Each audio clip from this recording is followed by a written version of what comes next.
Olá pessoal, então voltamos agora para o estudo das comissões parlamentares.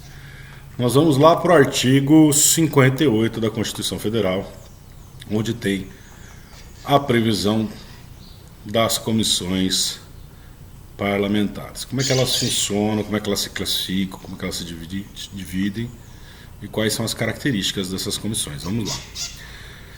Então diz lá, o artigo 58.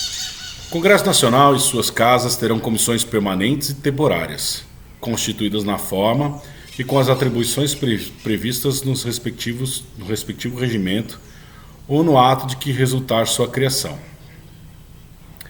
Na constituição das mesas e de cada comissão é assegurada, tanto quanto possível, a representação proporcional dos partidos ou dos blocos parlamentares que participam na respectiva casa.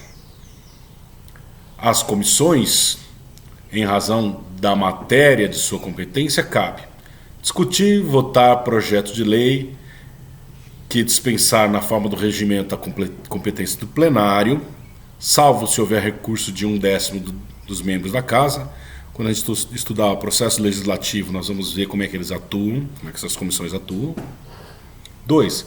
Realizar audiências públicas com entidades da sociedade civil. 3. Convocar os ministros de Estado para prestar informações sobre assuntos inerentes às suas atribuições. 4. Receber petições, reclamações, representações ou queixas de qualquer pessoa contra os atos ou omissões das autoridades ou entidades públicas. 5. Solicitar depoimento de qualquer autoridade ou cidadão. 6. Apreciar programas de obras, planos nacionais, regionais e setoriais de desenvolvimento e sobre eles emitir parecer. Aí o parágrafo 3º. As comissões parlamentares de inquérito, que terão poderes de investigação próprios das autoridades judiciais, além de outros previstos nos regimentos das respectivas casas, serão criadas pela Câmara dos Deputados e pelo Senado Federal, em conjunto ou separadamente, mediante requerimento de 1/3 de seus membros para apuração de fato determinado e por prazo certo, sendo suas conclusões, se for o caso, encaminhadas ao Ministério Público para que promova a responsabilidade civil ou criminal dos infratores. Parágrafo 4º. Durante o recesso, haverá uma comissão representativa do Congresso Nacional, eleita por suas casas, na última sessão ordinária do período legislativo, com atribuições definidas no regimento comum, cuja composição reproduzirá, quanto possível, a proporcionalidade da representação partidária. Bom, então a gente viu aqui que existem comissões parlamentares, a previsão, e que essas comissões devem ter a representação partidária, tanto quanto possível, e de blocos, porque às vezes o partido é muito pequeno. Então, um grupo de partidos se une em blocos, como denominado bloco centrão, né? E para ter a sua representatividade ali, eles entram numa composição para ter a sua representatividade, porque os partidos separadamente, a representação às vezes é muito pequena e como as comissões têm um número limitado, né, de membros, acaba não tendo representação nas comissões. Muito bem? Então vamos lá. Por que elas existem? Elas existem em razão da complexidade das matérias que são submetidas à apreciação do Poder Legislativo. As atribuições do Poder Legislativo são muito grandes. Então eles criam essas comissões para que haja uma especialização. Então as principais nesse sentido são as permanentes, também chamadas de temáticas.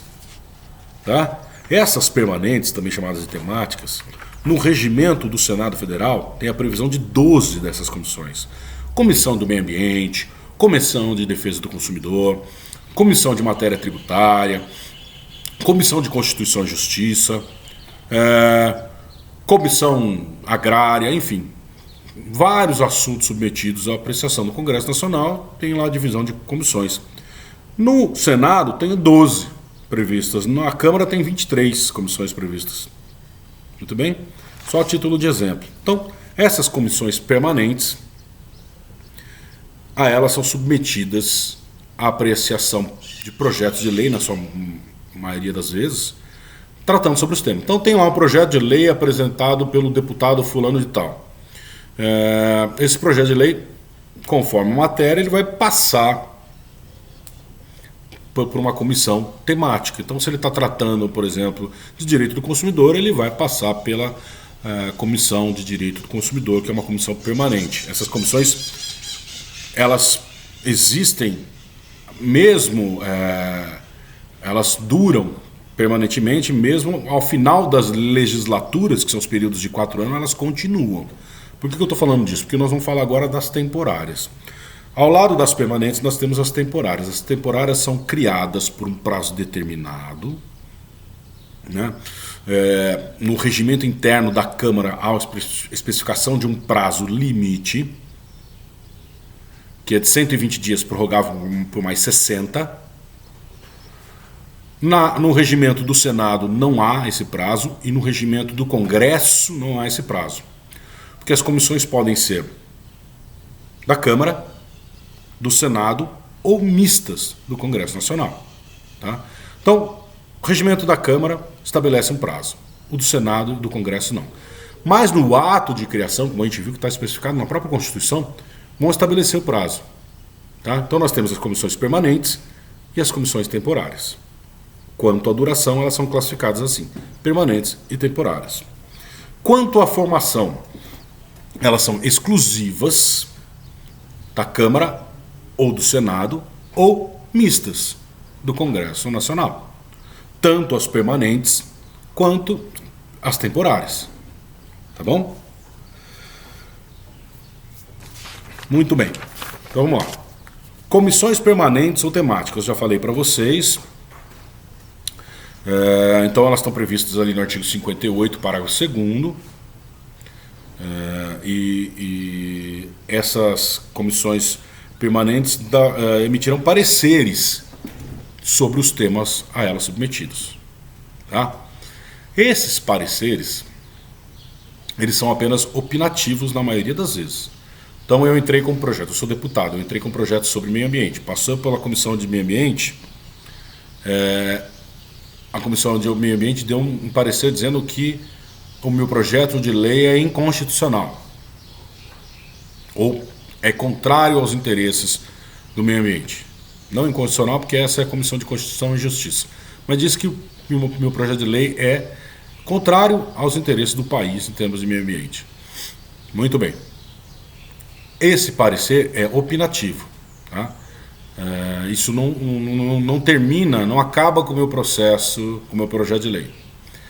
As comissões de Constituição e Justiça e de Orçamento, o parecer é terminativo.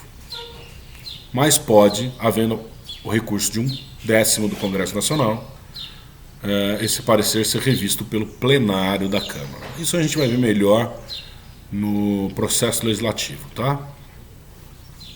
E nós temos também as comissões, além das permanentes, as comissões especiais ou temporárias. Muito bem.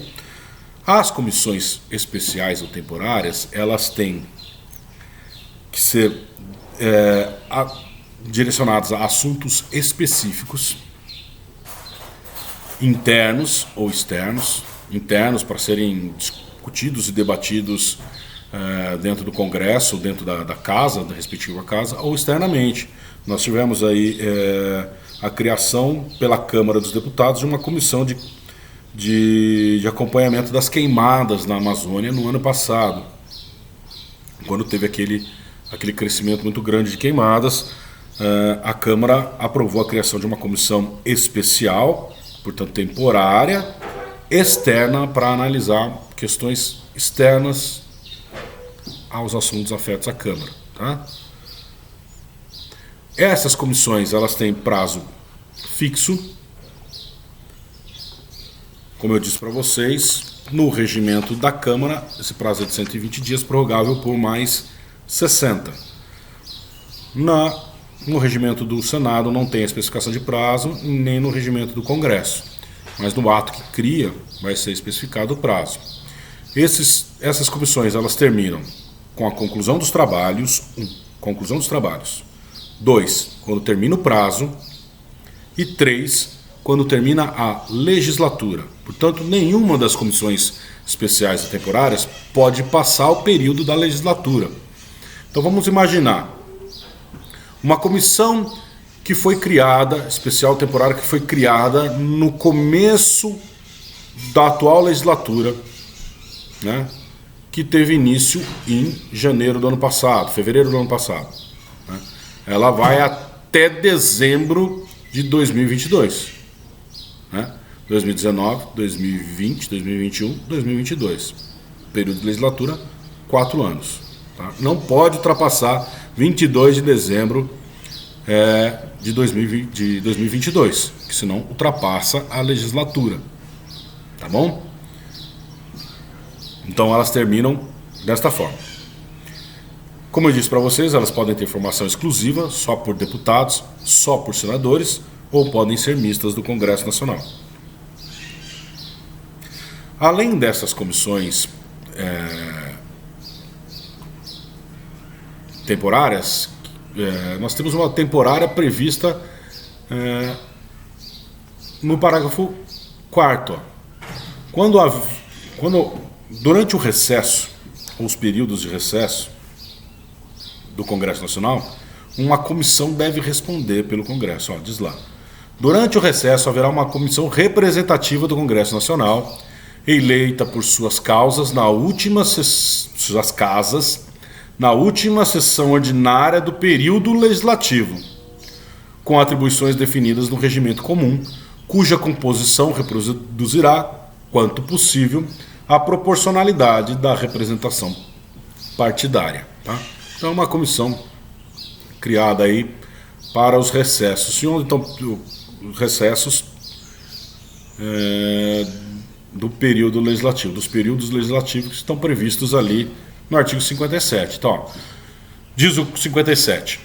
O Congresso Nacional reunir-se-á anualmente na capital federal de 2 de fevereiro a 17 de julho e de 1º de agosto a 22 de dezembro. Portanto, fora desses 2 períodos, nós temos a atuação daquela comissão representativa do Congresso Nacional. Tá legal? Bom, então vocês já sabem que nós temos comissões permanentes, temáticas, que essas comissões permanentes temáticas, a grande maioria emite um parecer opinativo, e a Comissão de Constituição e Justiça e de Orçamento emite um parecer terminativo, que pode ser revisto, que termina, portanto, o processo legislativo, mas que pode ser revisto pelo plenário através do recurso de 1/10 da respectiva casa. Muito bem. Com relação às comissões temporárias, nós vimos que elas têm que ter prazo determinado e objeto definido, bem definido. E depois nós vimos também a comissão representativa do Congresso. Tá? Muito bem. Dentro das comissões temporárias ou especiais, nós temos a Comissão Parlamentar de Inquérito, que eu li para vocês aqui no artigo 58, e ela está prevista ali no parágrafo 3º da Constituição. Acho que vale a pena ler de novo. As comissões parlamentares de inquérito, que terão poderes de investigação próprios das autoridades judiciais, além de outros previstos nos regimentos das respectivas casas, serão criadas pela Câmara dos Deputados e pelo Senado Federal, em conjunto ou separadamente, mediante requerimento de 1/3 de seus membros, para apuração de fato determinado e por prazo certo, sendo suas conclusões, se for o caso, encaminhadas aos Ministérios Públicos para que promova a responsabilidade civil ou criminal dos infratores. Essas são as famosas CPIs ou CPMIs, que são as comissões parlamentares mistas de inquérito. As comissões parlamentares de inquérito e as comissões parlamentares mistas de inquérito. Comissão parlamentar de inquérito na Câmara ou no Senado, e a mista, Câmara e Senado, atuando conjuntamente. Então são as do Congresso Nacional. Muito bem? Bom, criação. Requerimento de 1/3 dos membros da Câmara ou do Senado, ou de ambos nas comissões mistas, contados separadamente, tá? Objeto, apuração de fato determinado, não pode ser fato genérico. Então eu não posso, por exemplo, ter uma comissão parlamentar de inquérito para apurar a violação, o desrespeito ao meio ambiente no Brasil. Não, eu posso ter uma comissão parlamentar de inquérito para apurar a responsabilidade do ministro na condução da política de combate ao desmatamento na Amazônia, né? Então algo específico, não sobre todo o meio ambiente. Aí eu tenho já as comissões permanentes, temáticas para tratar desse assunto, tá bom? Apuração de fato determinado de interesse da vida pública, de natureza constitucional, legal, econômica ou social. Assuntos de competência fiscalizatória do Congresso Nacional, portanto, não podem se destinar a apurar assuntos exclusivamente de interesses privados, mas tem que ser de interesse público e da União. Da mesma forma, não pode ser criada uma CPMI para apurar fatos que digam respeito exclusivamente aos estados ou a municípios. Sempre tem que ter o interesse da União envolvido.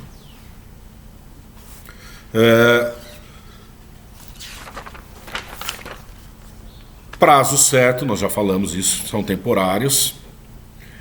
Poderes, quais são os poderes? No parágrafo 3º, nós já vimos aqui que as comissões terão poderes de investigação próprio das autoridades judiciais. Poxa vida, próprio das autoridades judiciais, como será isso, né? Como é possível? Então podem as comissões parlamentares de inquérito agir com todos os poderes dos magistrados, dos juízes? Não, não é bem assim, tá? Nós vamos ver isso agora, já no próximo bloco. Vamos falar dos poderes e das limitações da atuação da Comissão Parlamentar de Inquérito. Até já.